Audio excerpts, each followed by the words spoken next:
Uptown, Skinny Sunny, ATM. Shout out my nigga Champ City. Slingshot, Ness, your mark get ready.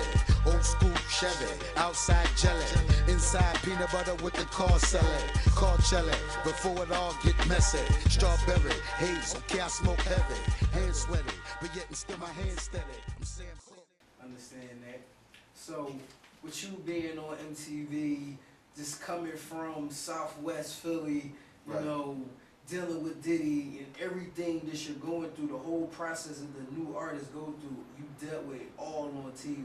Exactly. So, how crazy was that? It's bananas because, in a sense, we kind of had like the same thing that was making us popular was the same thing that was tearing us apart, which was the cameras.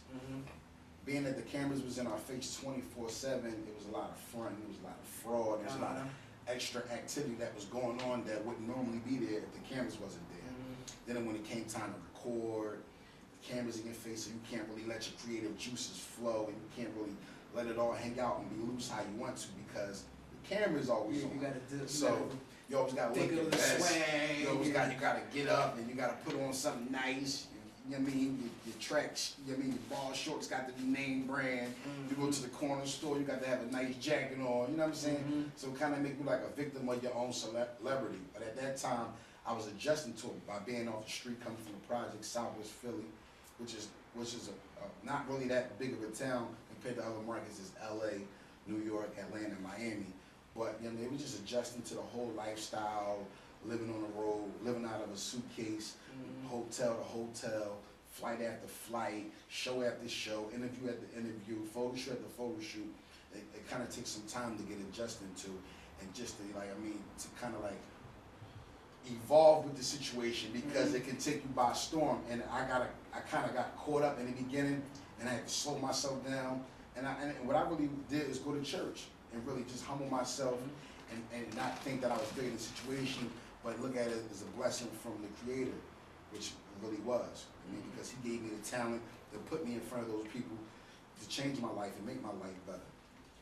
So, with dealing with the whole MTV thing, when you see, sometimes when you're talking about yourself, you really don't know your own celebrity because it's you. Exactly. But just in case you didn't know, the Making of the Band that you were on was the best Making of the Band they ever made. That was the best one, hands down. Hands down. So that's why even if you stop making records tomorrow, people will always remember you from Making of the Band, MTV. I just wanted you to know that. But, and another thing, so from the scale from 1 to 100, how much on this show was really actually real? Well, it's just really about any other show, Jersey Shore, I Love Money, Flavor Love. Because that's the thing. You're actually the first person I get to talk to that's on a reality show. So now I can ask the questions that everybody reality show is just what it is. Reality show wasn't nothing scripted.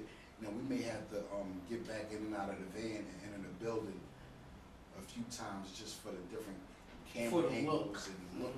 But as far as the arguments, the fights, the controversy,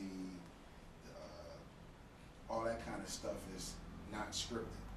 But the way they edit it, after the situation is, you know what I mean, after we have a situation on the show, you see everybody's got their own kind of like reflection time to talk about whatever's going on.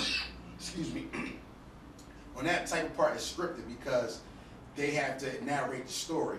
But as far as when we're just living and just recording, or if we going places or we rehearsing, that wasn't scripted. That was all straight, real live, real rap talk TV.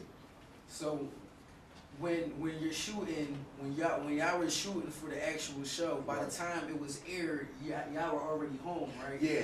So when you was actually watching back the episodes, what was the craziest episode you could remember that was like, yo, that did not happen like that? Craziest episode I had I gotta say hands down from a scale of 1 to 100 is the infamous cheesecake walk, because I really didn't believe that he really wanted us to walk. And I didn't really know. I was familiar with New York at the time because I had been going up there, even though, it's only an hour and a half, 2 hours away from Philly. So I had been going up there in pursuit of happiness, looking for a deal, knocking on doors, had the meetings, sitting down with A&Rs, you know, politicking with different artists in the city. So I had some type of awareness of New York, but I never was aware of how far we was from where we had to walk from. We had to walk all the way from 44th in Times Square all the way to Julius, which is about 6, 7, 8 miles. Damn. So do you think to this day, if it wasn't for TV, would he made y'all do that? Nah, it was a lot of things that was done. Now I would say it was a lot of things that was done for shock value. Because you do know Diddy is known for like bringing artists into his home and stuff like that, and you know breeding them and different things like that. With the whole thing, everybody said, "Oh, Ness got his deal, man. He walked for cheesecake. He went out like a sucker. He did it the nut way."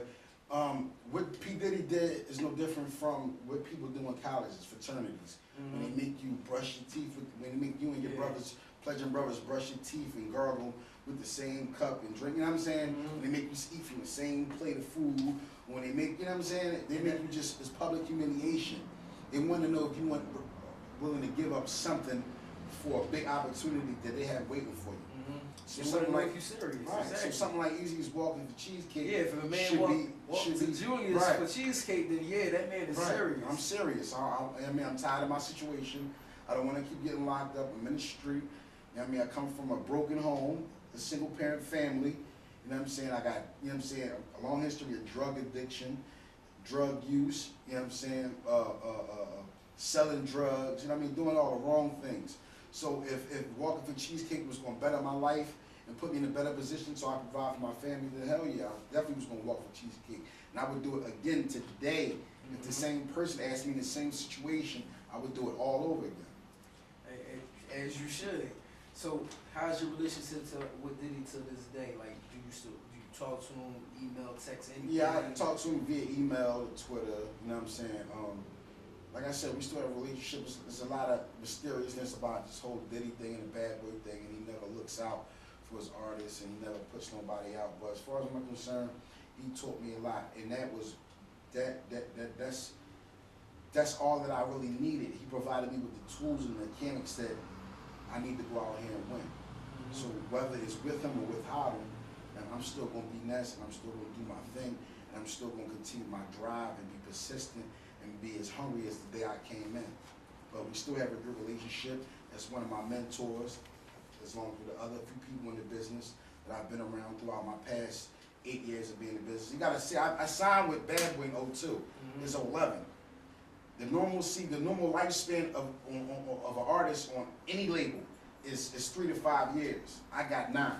So like I'm right where I need to be. You know what I'm saying? As far as I'm concerned, and I don't feel bitter about anything. I'm not like I don't feel as though I've been jerked or gagged or robbed or anything. I feel as though it just wasn't a perfect match. It wasn't my time, but my time is coming.